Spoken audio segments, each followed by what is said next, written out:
Hi, everyone. This is Joe Mizzi. I'm the president of the Michigan Paint Horse Club, and we're here on Saturday, April 11th, the day before Easter, with Aaron Moses. Since 2017, when Aaron went off on his own, he's been one of the most dominant trainers in the pleasure horse world. But even though he's a young guy, his success didn't just come out of the blue. Aaron worked for many years with trainers Al Doobie, Gil Gallion, and others, and he worked very hard for more than 12 years developing his skills to become the trainer that he is today. So Aaron, thank you very much, and we're very happy to have you with us today. Thank you for having me. I appreciate it. Aaron, one of the questions we had for you was, how have your training objectives changed with the extra time away from the show pen? We haven't changed a whole lot, really. It's kind of an advantage in some ways right now because we're able to focus a little bit more time on, some of the horses that are a little bit greener.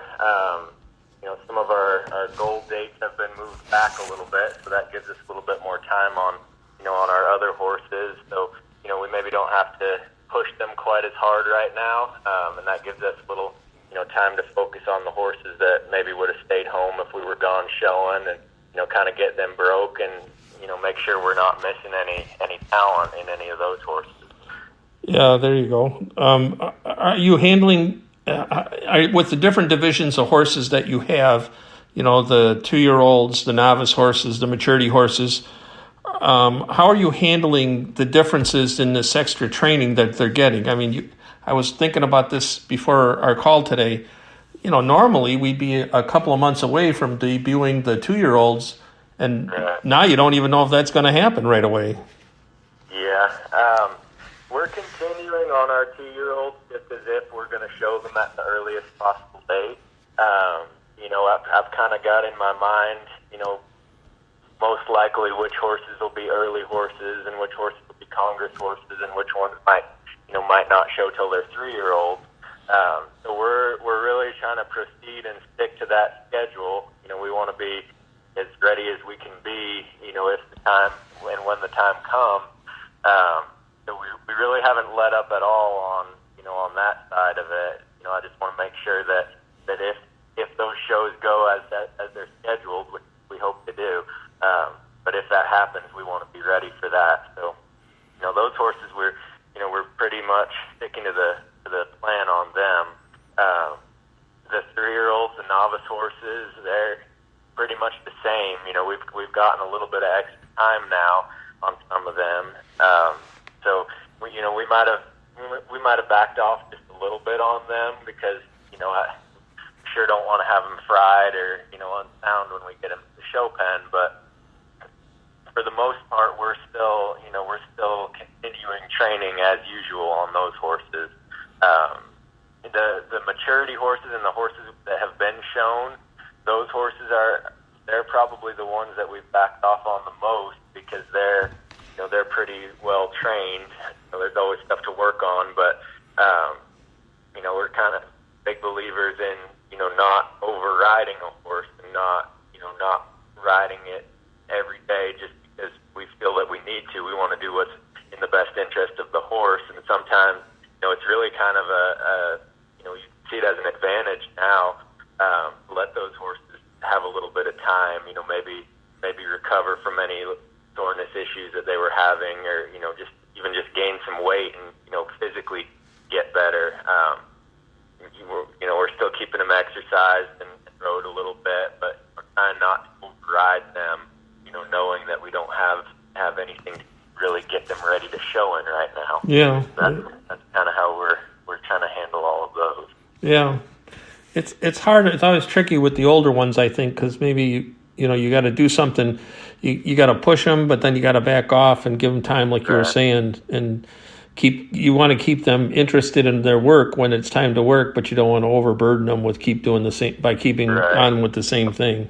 Yeah, we want to keep their minds fresh, because they pretty well, for the most part, most of them know everything they need to know to be a show horse. So, to continue to drill on those things, they're going to get sour, and it's just not going to be beneficial. So, Yep. we're kind of trying to, manage those horses a little bit more than just train them. Just make sure. I think we'll have enough heads up time when we see what shows we'll be able to go to, then we can kind of, get them back in a little bit more of a training program and go back to getting them ready to show again. Right. It is all about management, isn't it? I mean, with some of these things, you just got to manage your way through this. That's exactly what you have to do. How are you keeping your amateurs up to date and ready so that when the shows do get back, that they'll be ready to go? Not just the horses, but that your amateurs are ready to go. Yeah, that's a little bit of a challenge, really, because our local customers, we haven't really closed the barn down or anything like that. We still want people to be able to come ride as long as they feel safe and we feel safe. But our local customers have still been coming. Some of them. It's a little bit harder for the people that live far away that maybe would have to fly to get here, and that's probably not smart right now, so they're not doing that. Yeah. But really, it hasn't affected us too much yet, and we're really just about a month into this. If it continues to go on, much longer, we may have to get a little bit more creative with how some stuff, some exercises, keep those people riding and continuing to get better so that they're ready to show too. Yeah. Yeah. But our barn's still open right now, so. Oh, that's good. Up here, they've closed pretty much all of them. It's you can't even go fishing in Michigan right now. It's really. You can't take a motorboat out on the lake to go fishing. No kidding. Yeah, that just started. So yeah, it's a lot different in Texas than it is up here. That's for sure. Mm-hmm. Yeah, we've tried to be really smart and careful about not going out in public too much. But yeah, I do feel like we do want people, as long as they're healthy, to be able to come to the barn and see their horses and ride them, and have a little bit of ability to get out of the house that way. Are there any drills or exercises that you ask your amateurs to work on when they're off from riding? Is there anything that you like them to do when they're not at the barn?